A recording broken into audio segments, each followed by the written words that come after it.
Have you ever been completely stuck somewhere you didn't expect with a group of total strangers and ended up having one of the best conversations of your life? That happened to me in an airport at 2 in the morning. And today, I want to tell you that story in English, slowly and clearly, so you can follow every single word. And along the way, you're going to pick up the exact English I used that night, the phrases, the vocabulary, the little expressions that made those strangers feel like old friends. So grab your coffee, get comfortable, let's go. Hello, and welcome to Coffee with English. I'm Mia. And I'm Alex. So glad you're here with us today. This is the place where we just talk. No heavy grammar textbooks, no stressful tests. Just real English, real conversation, and, of course, good coffee. I love that every episode has a story. That's my favorite part. Mine too. And today's story? Oh, Alex, I've been waiting to tell this one. Now I'm really curious. What happened? You'll see. Let's get into it. So, it was about 2 years ago. I was traveling alone for the first time. I had a connecting flight, which means I had to change planes at a big international airport. Oh, connecting flights can be so stressful. Which airport was it? A big, busy one. And I had about 2 hours to find my next gate, get some food, and relax. Simple enough, right? It sounds fine so far. Well, I was sitting at my gate, drinking a coffee, of course, when I heard the announcement. You know that moment in an airport when everything goes quiet and then a voice comes on the speakers? Yes, that always makes my heart beat a little faster. They said, "We regret to inform passengers that Flight 204 to London has been delayed by 6 hours due to a technical issue." 6 hours? Oh no, Mia. What did you do?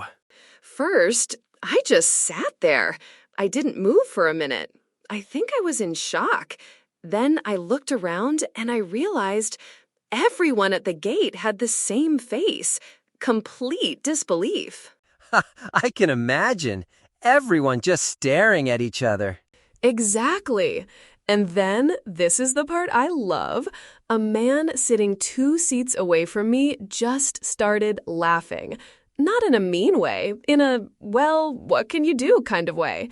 And he looked at me and said, "Well, I guess we're not going anywhere tonight." Oh, that's so relatable.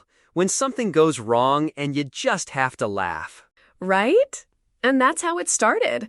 He introduced himself. His name was James. He was a teacher from Scotland. Then the woman next to him joined in. She was a nurse from Brazil named Camila. And slowly, over the next half hour, about 6 of us just started talking. That's beautiful. A little airport community. It was. We found out we were all going to London, but for completely different reasons. James was visiting his daughter. Camilla was going to a medical conference. There was a young student, maybe 19 years old, named Ravi, who was going to start university there. He was so nervous. I remember he kept checking his phone. Aw, starting university in a new country is a big deal. Huge. So we spent the next few hours just talking about our lives, our plans, our fears. We bought each other coffees from the little cafe in the terminal. We shared snacks. We laughed at the terrible music they were playing on the airport speakers. Airports always play such strange music. They really do. And at about 2 in the morning, when they finally called our flight, I genuinely didn't want to go. I felt like I was leaving a dinner party. Did you stay in touch with any of them? I exchanged numbers with Camila. We still message sometimes. She sent me a photo from London last Christmas. That's such a lovely story, Mia. A 6-hour delay that turned into something actually meaningful. It taught me something important. Being stuck somewhere isn't always a bad thing. Sometimes the unexpected moments are the ones you remember the most. Okay, let's slow down for a moment. Did you catch some of the phrases I used in that story? I did, but can you go through them? I want to make sure I understood them correctly. Of course. Let's do them one by one. First, when I said a connecting flight, Alex, what do you think that means? I think it means a flight where you have to change planes, like you don't fly directly from one city to the other. Exactly right. A connecting flight is when your journey has a stop in the middle. You land, get off the plane, and then board a different plane to reach your final destination. Perfect. Got it. And what about when you said in shock? You said, I think I was in shock. Great catch. In shock means you're so surprised, so unexpected is the situation that your brain just freezes for a moment. You can't react. It doesn't mean physical shock from an injury. It's that emotional freeze. Like when you get a very bad or very unexpected piece of news? Exactly. She was in shock when she heard she lost her job. Or, I was in shock when my flight was canceled. You've heard it in context now. It should stick. What about what can you do? James said that, right? Well, what can you do? Yes, this is a great expression. What can you do? Said with a slight shrug, means there's nothing I can do about this, so I might as well accept it.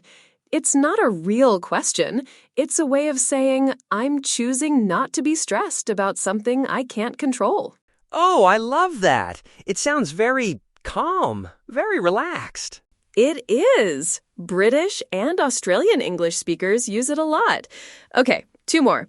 Exchange numbers. What does that mean? To give each other your phone number? Perfect. We exchanged numbers means we both shared our phone numbers with each other. You can also say exchange contact details if you shared an email too. And the last one? The last one, and this is my favorite. I felt like I was leaving a dinner party. This is a comparison. A dinner party is warm, social, full of conversation and laughter. So when I said that, I meant leaving the airport gate felt surprisingly sad, like leaving somewhere enjoyable and familiar. It's a metaphor. That's such a beautiful way to describe it. Language is full of those little comparisons. That's what makes English so interesting. Excuse me, I just heard that my flight has been delayed. Can you tell me what's happening, please? Of course. Which flight are you on? Flight 204 to London. Yes, that flight is currently delayed by 6 hours due to a technical issue with the aircraft. We're very sorry for the inconvenience. Oh, I see. Is there any chance it will leave earlier? We'll update you as soon as we have more information. Please keep an eye on the departure boards. Thank you. Where can I find somewhere to sit and charge my phone while I wait? There are charging stations near Gate 12, just down the corridor on your left. Perfect. Thank you so much. Beautiful. Did you notice the phrase, is there any chance it will leave earlier? That's a very polite, natural way to ask if something might change. Much softer than, will it leave earlier, which can sound impatient. 6 hours! Can you believe it?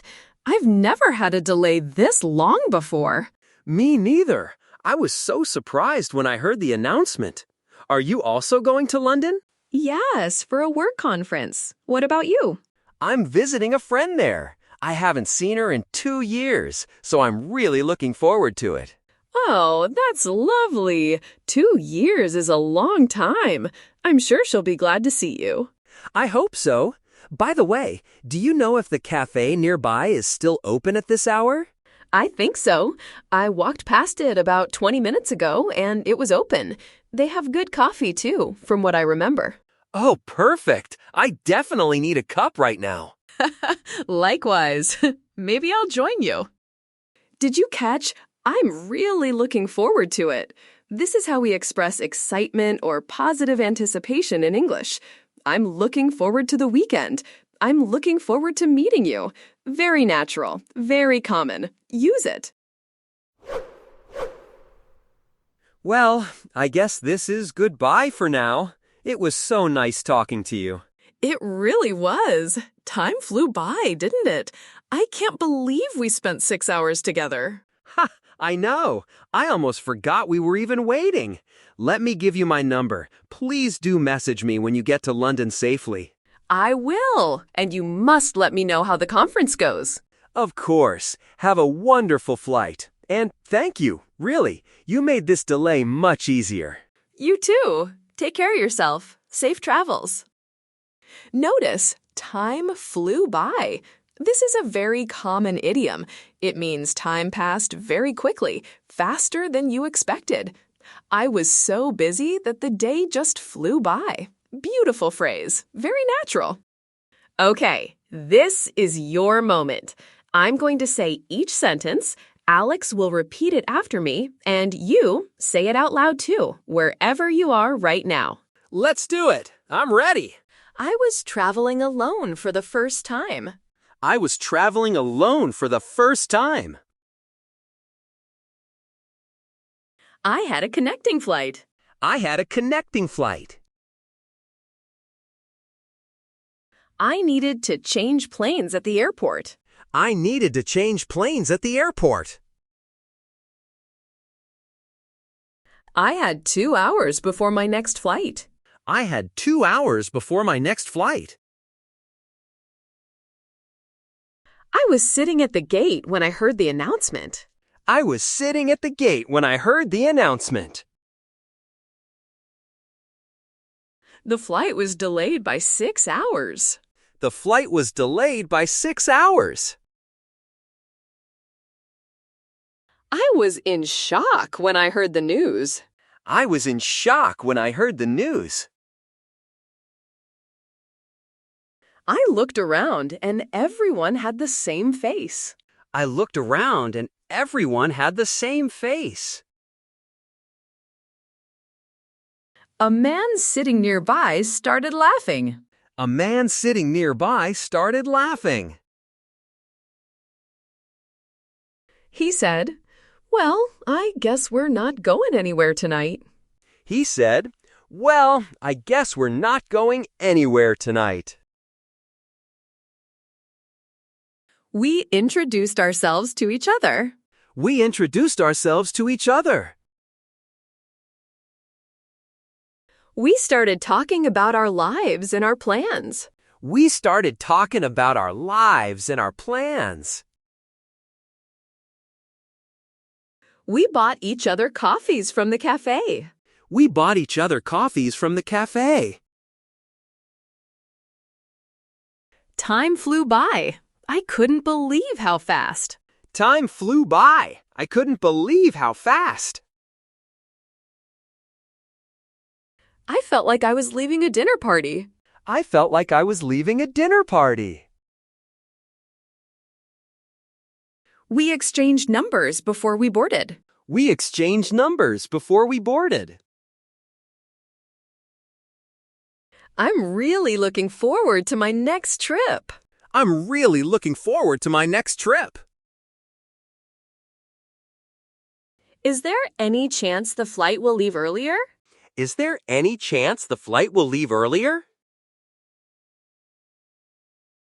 Excuse me, my flight has been delayed. Can you help me? Excuse me, my flight has been delayed. Can you help me? It was so nice talking to you. Have a safe flight. It was so nice talking to you. Have a safe flight. I haven't seen her in 2 years.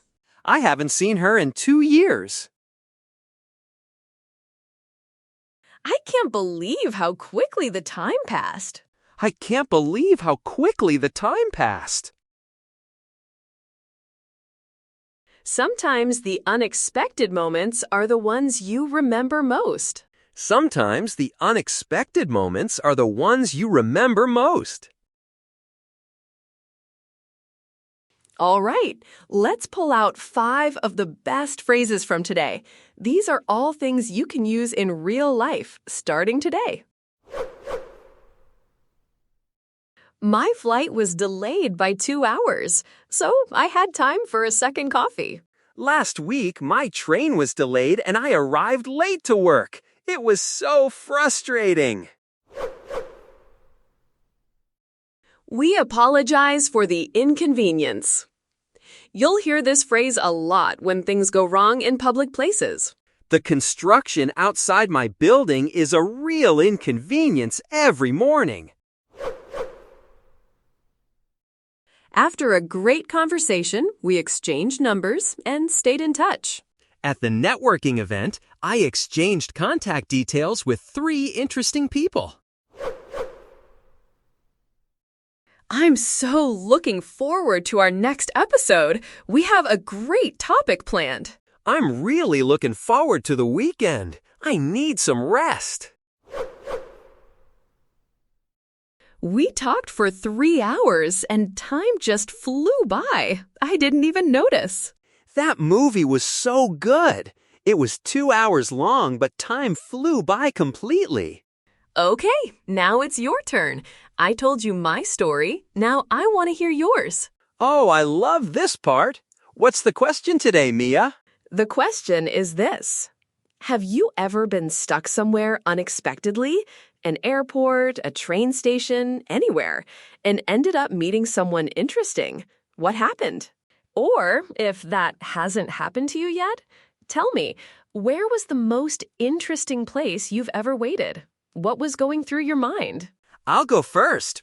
I was once stuck at a bus station for 4 hours because of heavy rain. I ended up talking to an elderly woman who told me the most amazing stories about her life. I still think about her sometimes. Oh, Alex, that's wonderful. See, listeners, these moments happen everywhere. Write your story in the comments, in English, even if it's just 2 or 3 sentences. We read every single comment, and we will reply to as many as we can. We really do. Your comments make this community so special. All right, coffee learners, we are almost at the end of today's episode. Let's do a quick recap of what we covered. We heard Mia's story about a 6-hour flight delay that turned into something actually beautiful. We learned 5 great phrases: delayed, inconvenience, exchange numbers, look forward to, and time flew by. We practiced airport conversations in 3 real-life scenarios. And we did our echo practice to help the language really stick. Perfect summary, Alex. And before we go, your one homework challenge for today. Just one? I like that. Simple. Just one. Tonight, before you sleep, think about one journey you've taken. It doesn't have to be dramatic. And describe it out loud, in English, just to yourself. 3 sentences, that's all. Where did you go? How did you feel? Did anything unexpected happen? I'm going to do that too, actually. Great! And if you enjoyed today's episode, please subscribe to Coffee with English. It genuinely helps us reach more learners just like you. And if you have a friend who's learning English, share this episode with them. That's one of the kindest things you can do. Next video. Ooh, Mia, can I say what it is? Go for it! In next video, we're going to talk about something that happens to almost every English learner at some point. You say a word in English, people react strangely, and you have no idea why. Any guesses what we're talking about? You'll have to come back to find out. Thank you so much for spending this time with us. Until next time, keep your coffee warm and your English flowing. See you soon. Bye, everyone. Happy learning.